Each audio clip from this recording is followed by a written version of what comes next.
Welcome to Lynn Cullen Live, talk radio without the static. Email your questions and comments to lynn@pghcitypaper.com. And now your host, Lynn Cullen. Hey, welcome to yet another edition of Lynn Cullen Still Alive. And it is, what day is it? It's the 22nd of July, and I think it's Wednesday. You know, there are days when I wake up, I can't be alone in this. There are days when I wake up and I have to lie there for a while thinking, what day is it? I mean, there are days when I think it's Sunday and, in fact, it's Friday. I mean, it's just like nuts, time, and the usual markers just seem to be gone, along with so much else.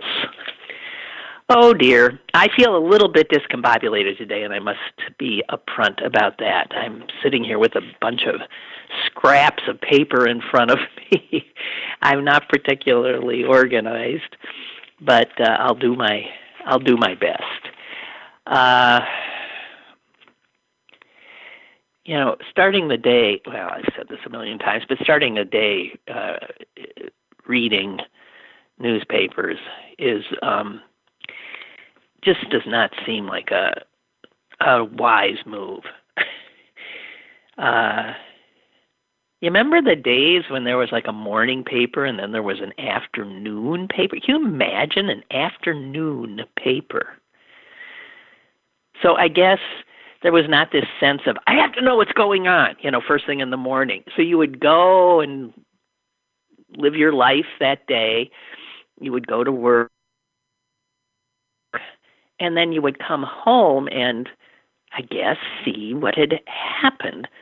There wasn't this sense that you had to, immediately. No, there wasn't this rush to know. And unfortunately, that is a thing of the past. I just want to add that just know things more quickly than we used to. It doesn't mean that we are processing this information any better. In fact, I would suspect quite the opposite, that we're so sort of inundated with constant information that we don't really take it in, file it away in proper places, put it in some contextual framework.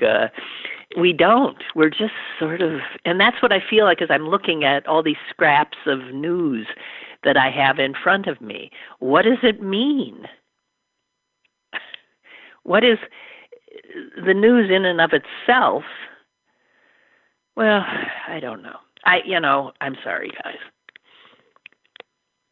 In some ways, I'm subjecting you to living in my head, and I wouldn't even do that to me. I mean, I have a inability not to, but you don't have to be there. It can be a very mucked up, confused place to be, a dark place to be. So I was actually reading a good book yesterday afternoon, Escaping. It was fiction. And my phone rang, and I looked, and it was Sally Wiggin. And I picked it up, and I said, yeah. And she said, are you watching this? And I said, what? Am I watching what? Oh, my God. And she was watching Trump's coronavirus news conference. And I said, should I? And she said, yes, turn it on. It's like blah, blah, blah. So I hung up and I turned it on. And I'm sorry I did. it was not the the normal train wreck that I was expecting. So I'm a little surprised that she was so I don't know, suggesting that something incredible was going on, because it wasn't. He was reading in an uninterested tone some stuff that his staff had written for him to read in an uninterested tone. Somebody suggested he was reading it like, you see people who are forced to read something that has been given to them by their by the people who have taken them hostage. There was no affect, just blah, blah, blah, blah, blah, blah. And if he thinks, I mean, somewhere in the back of his head, he knows that ain't good TV. And that's all that matters to him. He knows that this iteration of the Trump show is not going to attract a lot of people if that's what he's going to do up there, sit around and read. So I think obviously it is just a matter of time before, if he continues to do these things, he reverts to type, and they do become the lunatic shows that we've been expecting. I'm sorry, I'm muttering because this computer of mine has just totally. I'm going to have to turn it off, I guess. Hang on. I mean, it's just. Okay. So I continued to watch. Why, I don't know. It was boring as hell, and not the usual Trumpian fare until he took a few questions. And then things picked up because some reporter asked him off topic, which I thought would get him aroused, in some way, like he'd get angry. And that was the other thing. He was absolutely affectless throughout, which led me to think that he'd been drugged. Things where he would normally get sort of worked up a little bit, or, pull out of this sort of scripted. And even when he wasn't scripted, there was not you had a sense that he wasn't quite there. So he was asked about the incarceration of, and I'll be damned if I know how to pronounce her name, Ghislaine, whatever the hell, Maxwell, the woman who, of course, was the procurer of young girls for the sexual predator Jeffrey Epstein. And he was asked about her. And, well, I'm not telling you anything you don't know. It says here, I shut down my computer because of a problem. Yeah. Anyway, so he then goes on. I was so stunned when he said it. I could, it's one of those things I thought, finally, here's the Trump I know. He finally was back. And forgive me, this goddamn thing is not letting me get in. Guys, if I can't get in, I fucking hate this. Fuck you. I don't want you. I'm sorry. I so am not meant to live in this techno world. I'm just not. Okay. Despite myself, I managed to get in. So what was I saying? So he goes on to say, I couldn't believe it. Something to the effect of, oh, yeah, I knew her. She's a one. I mean, he called her like a. Anyway, he says, oh, I wish her well. And I think he said, again, I wish her well. I'm looking for the quote. I'm in these scraps, and of course I'm coming up empty. And I'm saying, does this guy know that she is in federal prison because she was pimping for another friend of Trump's? Wait, now it comes back. Oh, yeah, Jeffrey Epstein. There's so many pictures of the Trump and Epstein so happy together, and it turns out that, yeah, he liked what's her name, too, a lot, and he wishes her well. Now, I don't know. He wishes a lot of felons well.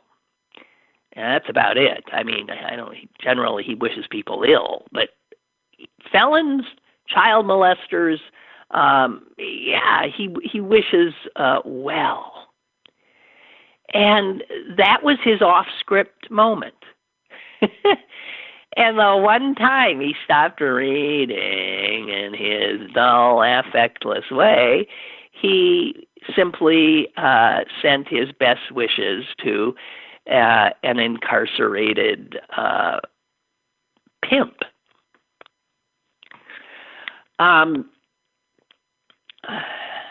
So that was the only time the things picked up, as far as I was concerned, and I could see that no, he's still with us, the Trump we know, as opposed to this guy they trotted out there to sullenly read and to try to, what are the words that the media use? Try to pivot, right? Is that one of them? Yeah, that is. Try to pivot and adopt a new tone. What bullshit! I mean, are we supposed to, and a lot of, I see that with some of the things I read where people actually say the president, a new tone, pivoted as if we're idiots.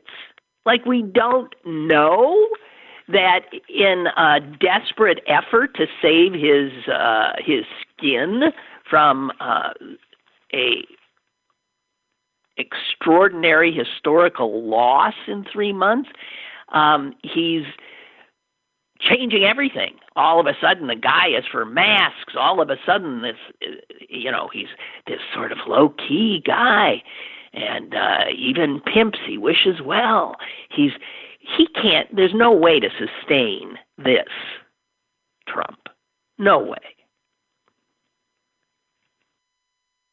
Now, the Trump we know is the Trump that is trying to create a war in America's streets, a war between protesters and in cities, Democrat-controlled cities, and the feds. The only thing that's missing here is the actual military, which would be constitutionally absolutely unbelievable and unkosher. But the more I've read about the legalities of what he is doing with ICE and Border Patrol and Department of Homeland Security guys dressing up and playing military soldiers, battling a horrible enemy like a bunch of mothers with linked arms in face masks. It is quite clear that, first of all, he's trying to start a war. Now, when a lot of other presidents have been in trouble heading into re-election, they have, started wars, or, as the phrase goes, wagged the dog, right? That's the phrase, right? Wag the dog. And it's a way to distract from the failures of the administration and to unify a nation. That there is this threat that has to be dealt with, and you can't change the commander-in-chief in the midst of a war. It's not smart. Never done. But Trump's doing something that hasn't been done before. He's trying to start a war against Americans.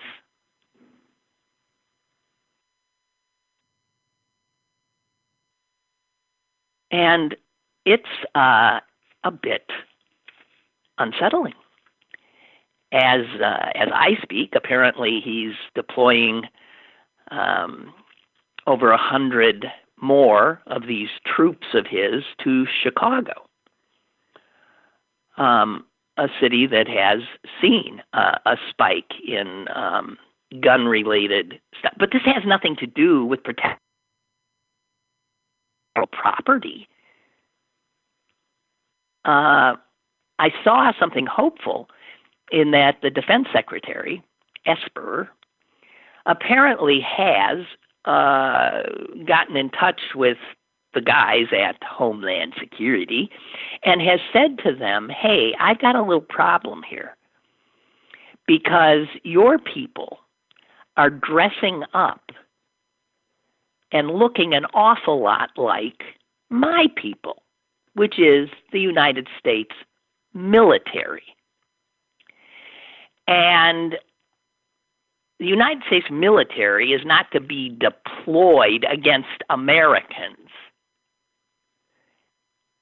And so I don't know if he was simply intending to ask them for a costume change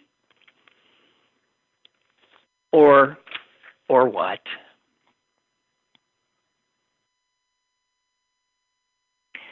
My concern is that we, on the other side, we the people, counter his provocative, militaristic moves against us wisely and not play into his hands. In the world I like to inhabit, I would hope that, for instance, the protesters in Portland would stop attacking the federal building there. You know, that's the only reason they have to be there. They're protecting federal property. All right, well then stop doing that and get back to doing what this was all about in the first place, which is protest. So you have that element on the left, what the president likes to call the Antifa crowd, that do like to create violent clashes and do property damage. And I don't think that's helpful right now. I don't think it's ever helpful, but it is totally playing in to the president's plans here, and also giving him apparently a legal rationale for putting these scary-looking troops who are not trained in policing. And yet that's what they're doing. They're not trained in this kind of activity. You know? They don't know how to do this. They know how to brutalize children and desperate people coming over our southern border. That's what they're trained to do, not how to handle fellow Americans angrily protesting their government, as is their right, in the streets. There is little doubt that Trump is also doing this for video, for his campaign ads. This is the horror that you will see in a Democrat-controlled country. This is what you're in for if Joe Biden becomes president. That's a big part of why this is happening, too. And I'm sure I haven't seen them, but I'm sure those kinds of ads are already deployed, I know. So he'll use this kind of video and then suggest that if you call the police, they won't be there, right? I was looking at some tweets from a New York Times reporter who is there. And, these reporters, I have to tell you, are not only, risking their lives now in terms of being out and about amidst crowds with COVID-19 afoot, but they are also risking their lives because these Trump's militarized Homeland Security forces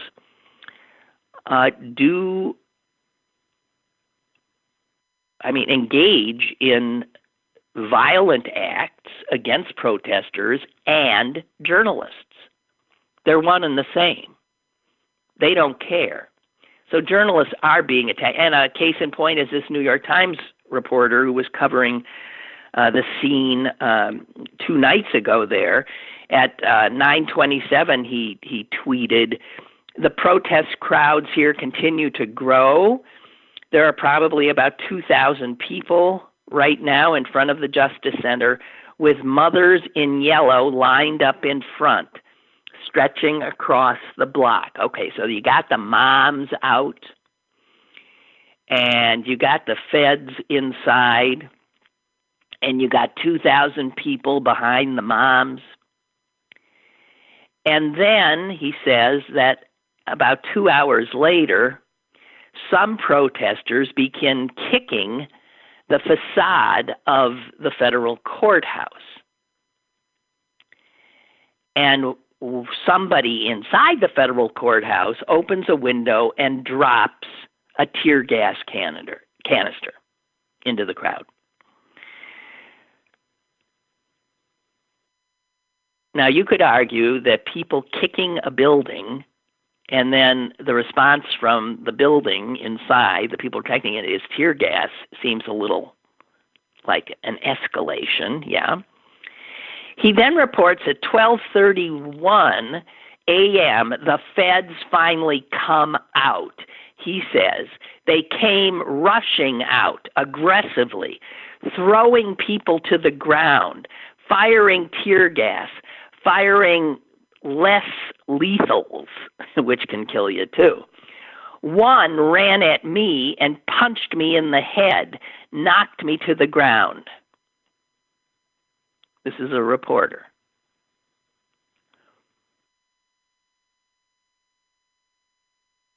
And then he reports a half hour later, officers are firing paintball-style guns at a line of protesters barricaded across the street. So the fight is on, right? First of all, I want to say this. Some of you may recall that when the Department of Homeland Security was formed, we never had a Department of Homeland Security for most of my life. And we got one as a result of 9/11. And in those horrible months after 9/11, when we tried to figure out what the proper response was, how to come to terms with this new reality, that was one of the things that was decided. We need a new, big department. And we're calling it the Department of Homeland Security. And I remember when just the name of it came out, my blood ran cold. Because in my experience, I never recalled our country being referred to as our homeland. And I think in the recesses of my head, the idea, the phrase homeland sounded way too much to me like the phraseology of Nazi Germany, because they called, did they not, their country the homeland, and decided who could stay and who couldn't, who could live and who couldn't. The homeland, it gave me the creeps. And now you're seeing your Department of Homeland Security, which was put in place to fight terrorists abroad, right? To keep us safe from terrorists abroad. Not to make war on Americans.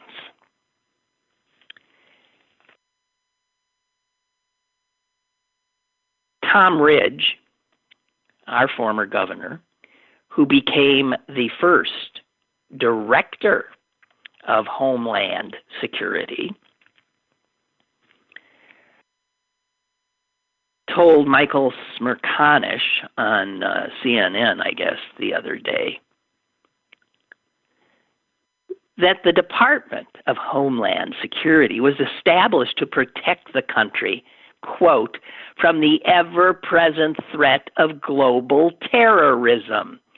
Ridge went on to say yesterday it was not established to be the president's personal militia. And Ridge went on to say it would be a cold day in hell before I would consent to a unilateral, uninvited intervention into one of our cities. That's our first head of Homeland Security. What we have now, of course, is not even a Senate-confirmed head of Homeland Security. We have what Trump likes, a guy who is only political and only motivated by pleasing Der Fuhrer, the dear leader, and using the Department of Homeland Security however the dear leader wants it. And the dear leader wants a personal militia force, his very own. And so the head now of the acting director of the Department of Homeland Security, Chad Wolf,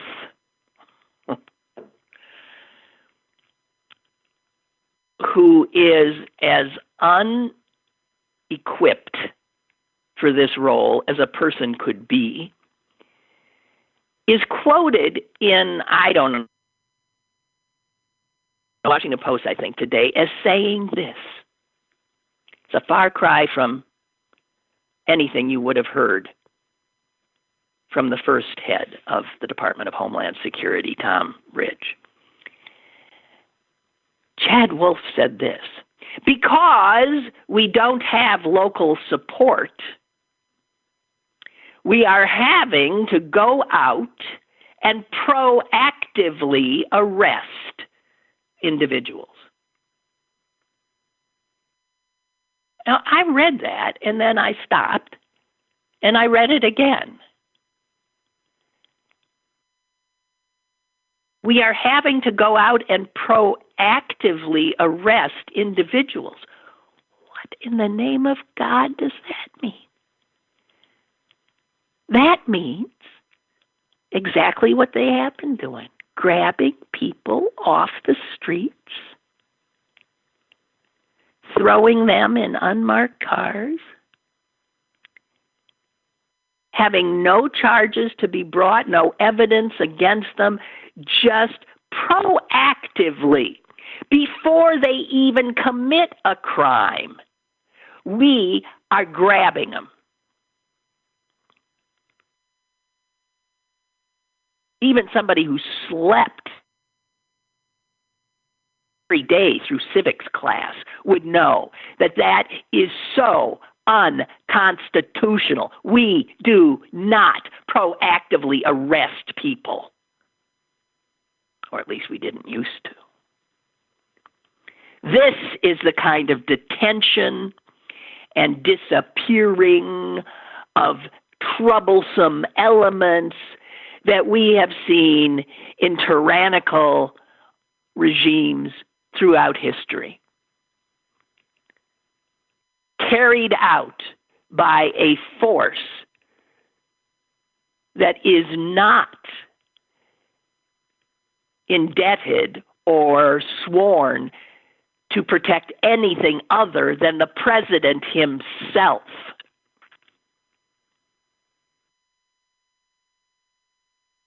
We are so close here to sliding into fascism. We are so close. It's unbelievable.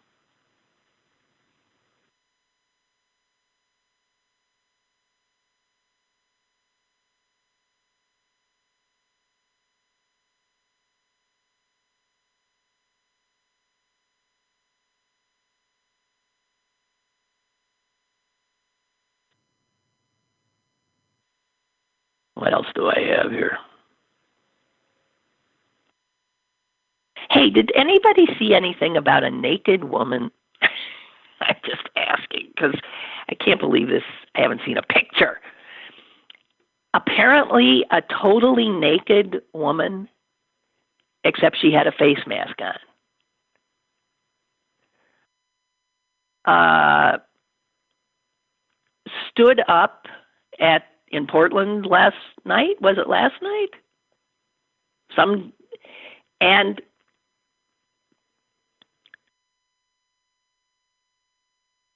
took on Trump's little army. So there were these camouflaged, totally unidentifiable who knows what's standing there with all their weapons. And there was this naked woman standing opposite them.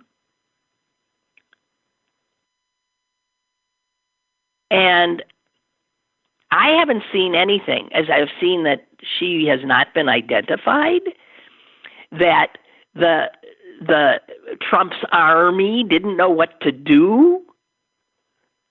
They shot rubber balls at her feet. She didn't move. And then, according to the only account I have seen, they retreated. They didn't have a clue what to do. Now, that iconic picture of the guy standing in front of the tanks at Tiananmen Square is well known. Where's the picture of the naked woman standing down Trump's little militia? Where is that picture? Or did I dream this whole thing? I apparently have callers. Hello? Hello. I was going to say good morning, but is it ever a good morning? Well, yeah, maybe. I mean, if we were, in some ways, everything is not. We have our own personal lives. So, yeah, sometimes it's a good morning. Yeah, I guess so. Last night at dinner, when my wife gets bored with me, she turns the news on her phone, and she found a picture of a naked woman. Oh, really? It was quite fascinating. Well, I want to see it. Where is it? I don't know. She just showed it to me, and apparently her husband had come in, her boyfriend, and to protect her. as far as he held up a shield just to help her a little bit. I think she showed me that. And my wife said, you know what, I would do that. And I think, can you imagine if women, can you imagine if just like there was an army of women out there naked and these sons of bitches are going to try to do them harm? That but they're the moms. You would thought, the mothers thought that if they came out, they wouldn't dare tear gas a bunch of moms. They did. Ugh. Now, maybe they wouldn't tear gas a bunch of naked moms, but I bet they would. Let me ask you this, and I don't think anybody has the answer to this, but what if the governors of these states called in the National Guard and to protect protesters, protect their First Amendment right that's being violated? Well, what would happen? Would we have Fort Sumter all over again? Yeah, maybe. Or would finally the message get through? Because at some point, somebody who these unidentified federal agents or whatever they're calling themselves, I mean, they're making a personal decision too. I mean, they could take the high road, lose their career, and say, I ain't doing this. This isn't what I signed up for. And also, the mayors of these towns, you call on the police departments, and you say, I want you to protect our citizens' right, the First Amendment rights from these, make it, I don't know. I mean, what else do you do? I have just been sent a picture. It's a picture taken from behind her. Mm-hmm. She is sitting on the street. Oh, she's spread out. And she has her legs, totally spread. And all of the... I love it. I love it. That is a great picture. That is a great picture. And they didn't know what to do. I would be wondering if, to just play on this further, they start finding white horses for these women to ride in on and naked on top of white horses. I mean, seriously, they got to make it so farcical that I mean, apparently she had an impact on these guys. I mean, they backed off, didn't they? I mean, from what I was told, I didn't see the whole thing. No, I mean, what I saw saying the report I saw said that they absolutely didn't know what to do, and they retreated. They turned and left. So she stood them down. I don't know, but that's a great picture. Why wasn't that on the front of my paper today? You can have the back of a naked woman on your... Absolutely. I'm telling you, I think when we coordinate protests and know we're going to be up against something, I think, I don't care how young, well, not too young, or how old, I mean... What are these dickheads going to do when a naked woman is sitting in front of them? Well, yes, I hear you. You know what I was thinking? Instead of moms in the forefront, I think we need to up it and put grandmothers. Well, we women. have the raging grannies here. Yeah, well, old women like me standing and facing off against these despicable people. I think that's the kind of thing you want to do. This is on a lot of levels on Trump's end theater. It's theater with a, political theater that he wants to use for his benefit. And maybe that's the way to play it. I don't like playing into their hands, but so I would like something more like that. Grandmothers. Naked women. Yeah. I love it. Hey, Roger, I got another caller, so I'm going to go. Thank you. All right. Thank you. You're welcome. Bye-bye. Bye. Is my other caller there, or did they give up? Hello? Hi, Lynn. This is Beth. Beth, hi.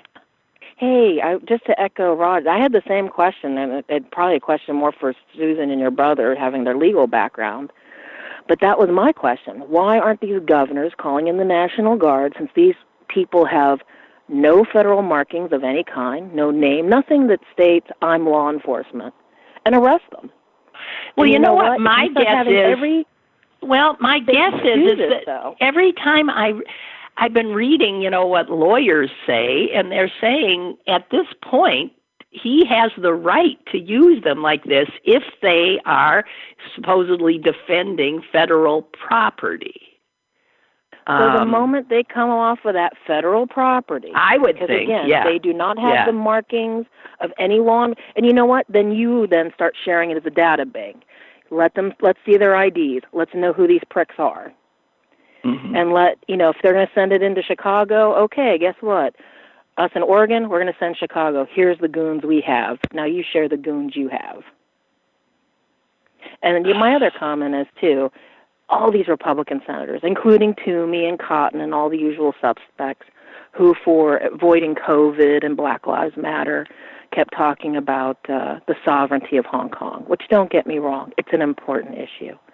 But right now you have the sovereignty of individual states and the United States. And not one of these pricks has opened their mouth. Yeah, right. Oh, the states' rights people, they haven't. Yeah. Strange. That's exactly it, and personal responsibility and all their other things. Yeah. And I'm going to say it again, the DNC better find some ads to do. If there wasn't a bigger time going into an election year to take the right to life, quote-unquote, monocle that all these assholes have used for years away from them, showing they don't care about life when it comes to COVID, they don't care about life if you're an African-American or a brown person. I mean, there's the optics of finally taking away one of their buzz phrases away from them. But we too. We love the girl. And I guess she was doing yoga. Yes, it says here. All of you. So many people have sent me stuff. It says here on July 18th and 19th, Facebook users posted that photograph along with the following description. Police officers in Portland, Oregon were caught off guard after being approached by a nude female demonstrator who lay down in the street and began performing yoga. The cops were then filmed withdrawing. A woman wearing nothing except a mask and a beanie approached a group of officers clearing out the downtown area. A line of police and federal agents were standing at an intersection when the naked woman seemingly appeared out of nowhere. She's being called Naked Athena. Hey, her downward dog chased them away. God. Yeah, this is, you know what, again, for all these enablers keeping their mouth shut, especially during this time. I don't even know, I don't even know this world anymore. I'll just say that. I really don't. No, you're not alone. Yeah. You're not alone. But I'm curious from a legal standpoint, if they come off of federal ground, could a governor or a mayor or a county commissioner, could someone take their law enforcement and arrest these guys? So, okay. Thanks, Lynn. Have a good thank one. you, Beth. Hang in there. Bye. Okay, Jonathan has sent me Snopes.com on whether or not this is something that really happened. And the claim is a naked woman protested on the streets of Portland in July. And they have said that is true. That is true. So that is not doctored. It happened. The images, it says here, also form the basis of news reports by the Oregonian, the Daily Mail, and the Russian state-controlled RT network. Oh, God. In fact, the text highlighted above was taken from the Russian article in question. Oh, my God. The photographs are authentic and documented a brief period during protests in the early hours of July 18th. There are several photographs of the unidentified woman as well as video. So there you have it. It's interesting in this day and age that she remains anonymous. I mean, can you imagine? You take all your clothes off in a place where there's a million cameras and you're anonymous? That's even more extraordinary than the act that she did. Unbelievable. Barbara has sent me this. She said Tom Hartman discussed Homeland, commenting that the United States is a homeland only to indigenous peoples. Otherwise, for the rest of us, it is not our homeland.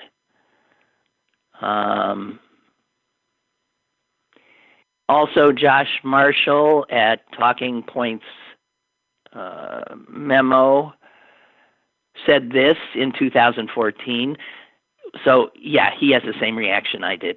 The term homeland, quote, really does have a deep blood and soil tinge to it, which is distinctly Germanic, more than a touch un-American and a little creepy. Yeah, that is absolutely right. Absolutely right. Homeland. It freaked me out. In 1934, at the Nazi Party's big coming out event, the famous Nuremberg rally, Nazis introduced the term homeland. Fascistic term. God.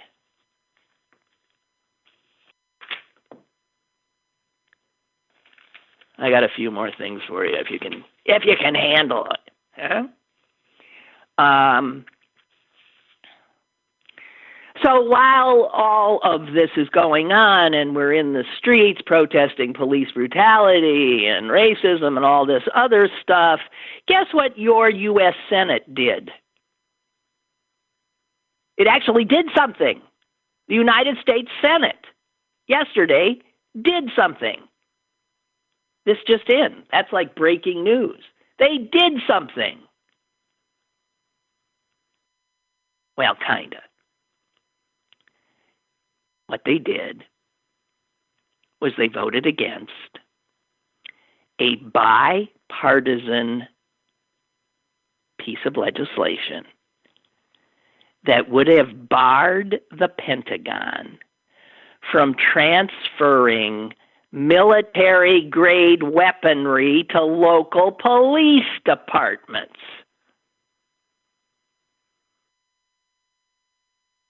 So while Americans are in the streets and taking on these heavily militarized local cops, not to mention Trump's own private militia, the Republican U.S. Senate refused to stop this program that has made local police departments. There are little stupid cop shops in the middle of nowhere that have grenade launchers. The Pentagon wants for nothing, so our tax dollars are forever. We just throw our tax dollars at them, and they build more and more weapons of mass destruction and all kinds of horror. And then, lo and behold, they find out they got so much of them, even they don't want to deal with them anymore. So then we transfer them to local police who just feel like, wow, look at that thing. We got to use that. And so since these transfers started, we have watched all over the country as local police departments have started to look more and more like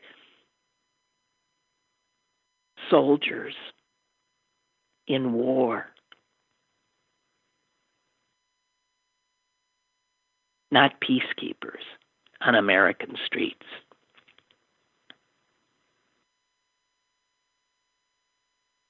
There was a school district police department in Texas who actually got 60 bayonet knives last year through the program.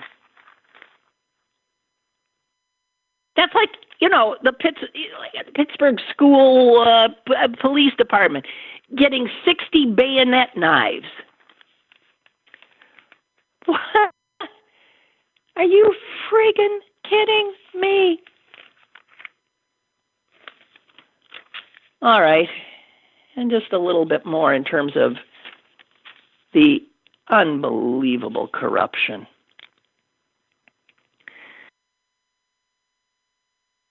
The American ambassador to Britain, Robert Wood Johnson IV,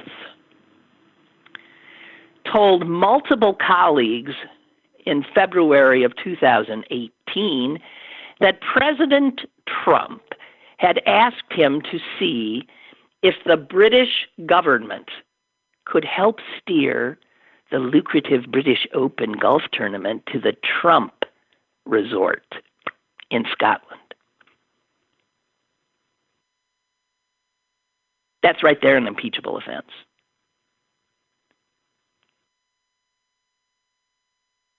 The ambassador also said that his deputy at the time advised him, don't do it, don't do that, because that is a totally unconstitutional and unethical use of the presidency for private gain.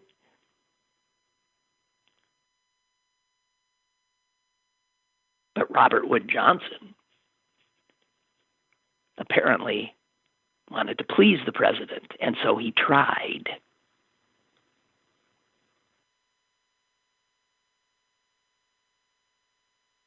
He tried with the Secretary of State for Scotland, and that guy has refused to talk about this. He said it was inappropriate for him to discuss his dealings with the American ambassador. So this cabal of con artists and grifters don't miss a beat or an opportunity. That is just unbelievable.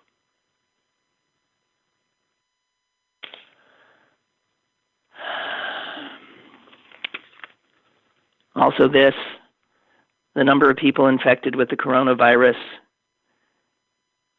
in the United States is anywhere from 2 to 13 times higher than the reported rates that we're seeing.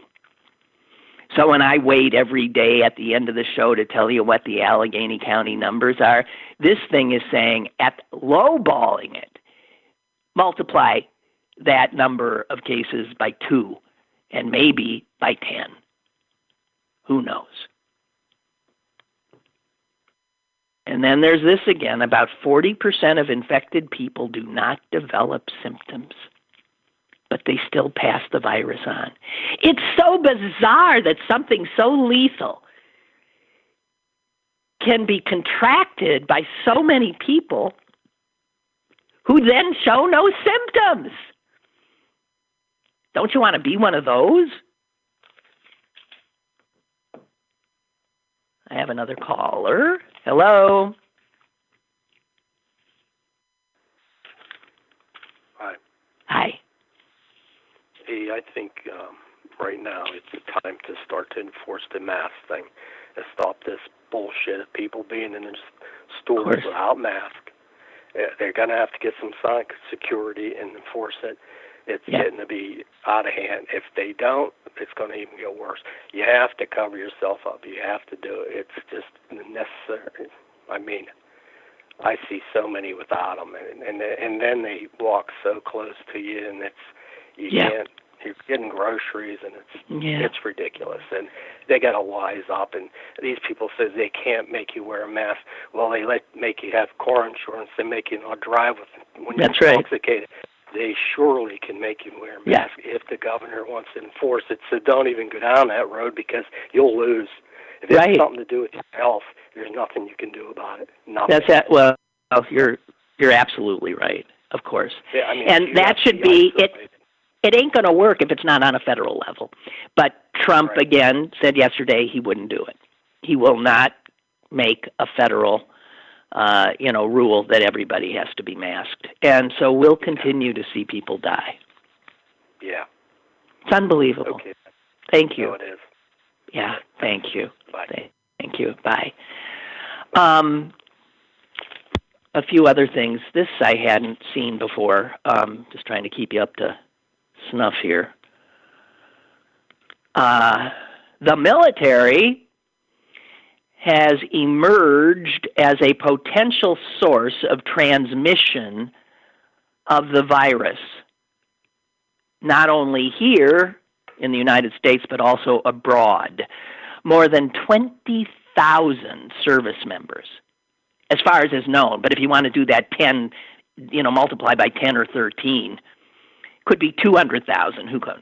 More than 20,000 service members have contracted the virus, and the infection rate in the armed forces has tripled over the past 6 weeks. The unsettling part of this is that a lot of communities that are around bases, named for Confederate traitors, by the way, places that might even be sparsely populated. For instance, I'll give you Chattahoochee County. That's in Georgia. It is a very sparsely populated area with skyrocketing infection rates, and they've traced their problem in Chattahoochee back to Fort Benning, which is there. Also, officials in California, North Carolina have also seen connections between the military installations and local communities that are there, where the military installations are. Cases are rising the most, not surprisingly, on military bases in Arizona, California, Florida, Georgia, and Texas. And this is cause for concern, obviously. But can you imagine, let's say we want to deploy some of our service members to some hotspot in the world, right? Where, for our national security, which we do a lot, right? And we better send in the Marines.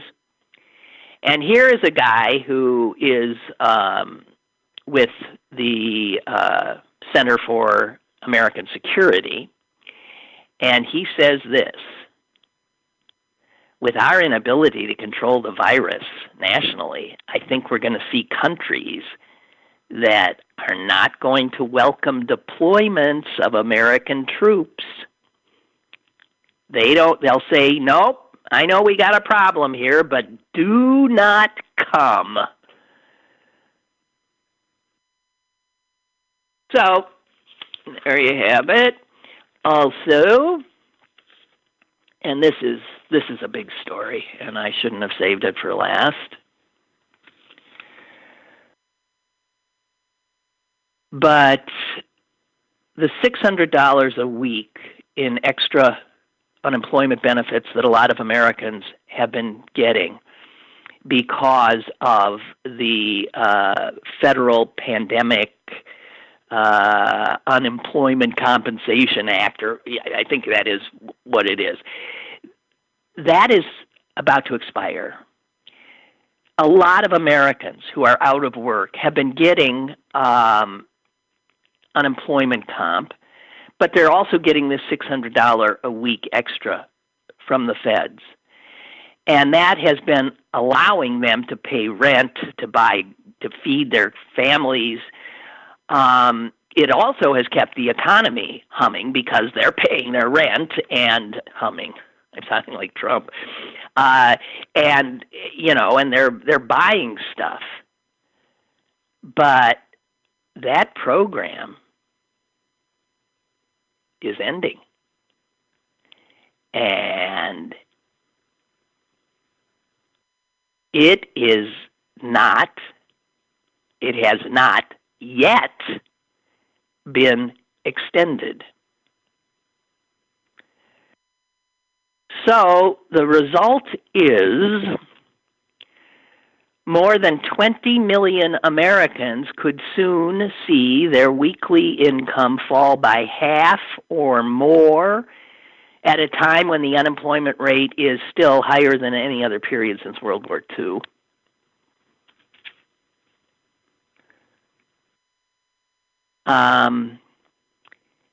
If the Senate does not act, because it's the Senate as usual, and these unemployment benefit checks expire at the end of this month, there's a good chance that what is now an unemployment problem will quickly become a foreclosure crisis and an eviction crisis. So if the Congress does not extend this, like right away, you are going to see people thrown out on the streets, and you will see the economy go down again. And you know what? The Republicans met yesterday trying to come up with something. They can't. They just can't do it. They are a party that is in total disarray and totally paralyzed. Oh my. So that's not good. Hang on, I want to get Allison. Okay, Allison says, I think they had Trump drugged. So she was looking at his coronavirus little show yesterday, because I thought he was too. It started with the mask wearing, and they ramped it up for his virus press conference. I picture him being wheeled in, strapped on a dolly, then released after the proper dose and pushed onto the stage. He was really monotone, hostage-like, yeah. I am with you, just hoping our country makes it until January. I read a few days ago that he said he wasn't sure if he would accept the election results if he lost. That is true. He said that in that interview with Wallace, Fox, Chris Wallace. Yeah. He said, he was flat out asked, will you accept the results if you lose? And he said, I'm not saying yes and I'm not saying no.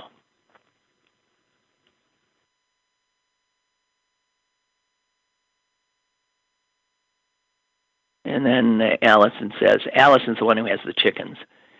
She said, not to sound like the farm report, but since moving to Ohio from Washington County, I am able to plant a vegetable garden without the deer waiting in line, like they're at the Eaton Park salad bar.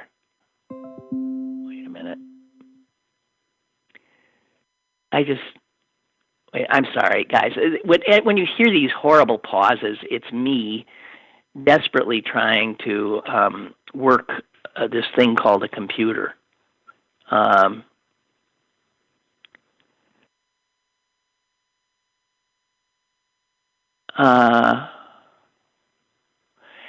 just want to drop this in from Father Joseph, and man, is this true? It's just an observation, but you tell me if this is not absolutely the same observation that you have observed, but didn't really necessarily mark, you know? But Father Joseph did. He said, when my wife and I left Pittsburgh 35 years ago, we noticed we would almost never see any person of color working on the crews, repairing our streets, fixing our utility systems, or on construction sites. And now, upon our return to Pittsburgh, we notice nothing has changed.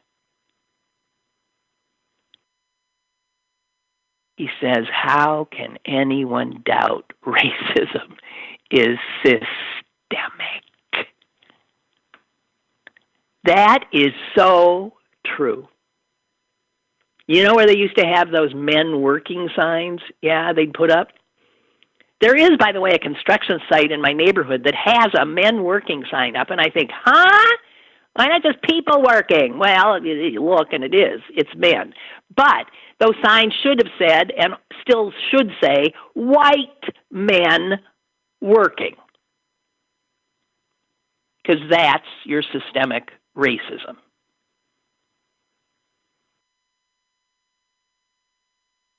All right.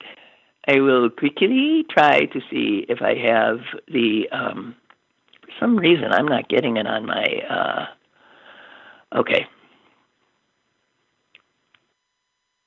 Do I have, no, they haven't put it out yet. Yeah, they have. Okay, here it is. Today's report.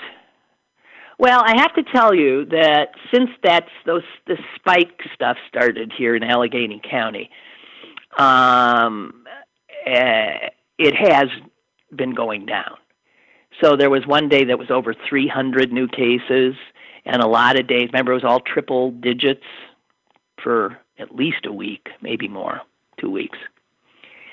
And boy, am I glad. It's been coming down. The trajectory is definitely down, and this continues that. Today's report is 96 new cases, ranging in age from 1 to 92 years. And the median age is going up because all those young people who had, created this new surge, I don't know. They've passed it on, and now older people are getting it. Thank you very much, young people. So the median age is now getting into the high 30s and into the 40s. But here's the troubling one, and I told you that my doctor said, don't look at the new cases, look at the hospitalizations, because what we're seeing now, that's the biggest new hospitalization number I have seen in some time, 16. So, lower on the new cases, but you see the hospitalizations go up. 16. I haven't seen a number that big on new hospitalizations in a long time. And that's because all those hundreds of new cases, there's a lag time, right? Until you see that people are getting so ill, they must be hospitalized. So, and then what happens is once they're hospitalized, some of them die. And in fact, while I was lauding the fact that the new case number is finally back to under 100, under 3 digits, you have this high hospitalization number, 16, and 8. That's the highest I've ever seen. 8 deaths in the last 24 hours.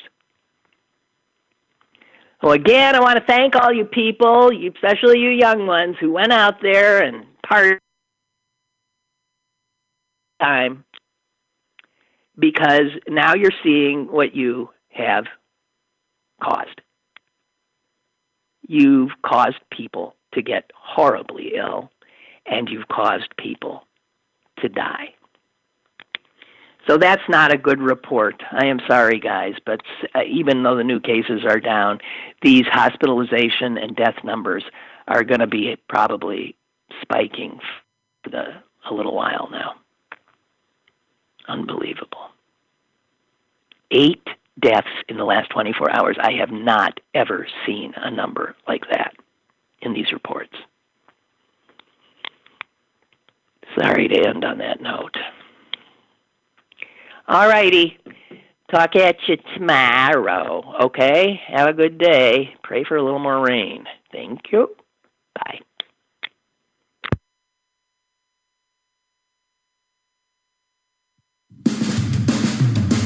Lynn Cullen Live, Monday through Friday from 10 a.m. to 11 a.m. and archived at pghcitypaper.com. The opinions expressed on Lynn Cullen Live are those of the host and do not necessarily reflect the viewpoints of Pittsburgh City Paper or its advertisers.